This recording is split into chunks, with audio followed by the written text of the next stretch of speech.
Schmigadoon, I would say, is an homage to Golden Age musicals. A couple happens upon a mystical land that happens to be a musical, and they get stuck in it. I play Josh Skinner. He's a doctor who abhors musicals, hates them, couldn't like them less, and is just trying to sort of sew up and rekindle a relationship with his girlfriend.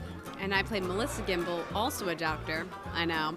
And I get stuck in the musical with him, but I'm loving it. My first dream was to adapt it so that high schools could do it, because I love high school theater, and that's where I fell in love with musical theater.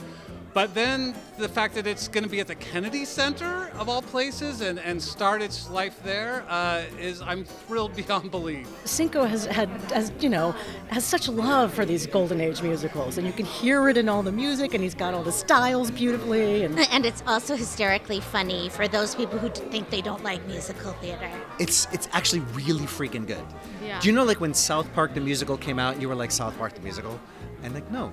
Yes, South Park the musical. And like Schmigadoon on stage. Yes, Schmigadoon on stage. And there are songs that weren't in the television show that are appearing in this stage version. Stuff, yes. So even fans of the series are going to have some surprises. I mean, we have yet to see it, but from what I can see from the renderings, it's very kind of like Omeri, where it's intentionally simple, but also, it costs a pretty penny. What's cool about the stage version of this is that it's easy to show sort of like, what could look like hacky sort of flat sets on screen, but they're still going to look kind of beautiful and high tech. What's going to be great about this is it's really going to look like a very high budget community theater production done badly in the best way.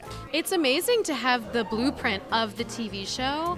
I personally haven't watched it in full just because I wanted to come into it with a bit of fresh eyes. I've watched clips and I've watched certain things. In terms of the numbers, it was amazing to choreograph for the camera, but now it's just different because you can't do some of the magic tricks that film can do. So like it's been really fun to create new versions of them and find even maybe better sometimes solutions and more creative solutions. I get to do this, play in this world that I love so much, but bring it on stage and do it live in front of people, which is sort of in my mind how it was always meant to be. Yeah, no, I think it's going to be like a rock concert in that way, because I do think that, first of all, I think audiences are very excited to see this. The show sold out, I think, within days of it going on sale. I mean, Fast and Furious, this is, it feels more like a reading on crack, to be honest. Yeah. But it's wonderful. We're with like top level talent. Somebody was calling it winter stock, which I loved. Yeah, which totally. is accurate. We're in the room for 10 days. We're just throwing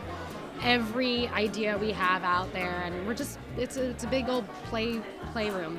Yeah, it's nice too because the collaborators and the creative folks are really humble about their role in it all. Like, it's a super collaborative room, so that's nice when you're creating something. You don't feel like you're fitting into some sort of box, especially the TV show exists. Like, people know it, but we're able to sort of have input and everything, so it's been a really soft landing, which is nice. It's, I think with comedy especially, you can't be precious. You just gotta, throw that spaghetti against the wall, see what sticks. Yeah, it feels like those races where you like the what do the Boy Scouts do? The cart races, the Pinewood Derby, where you have nothing but just like the hill to take you down. You're just kind of like figuring out how to turn and do it on the way down. Laughter, just Yes. laughter, man. We all have enough going on right now. Like, just come and have a really good time with us, and like just laugh with us.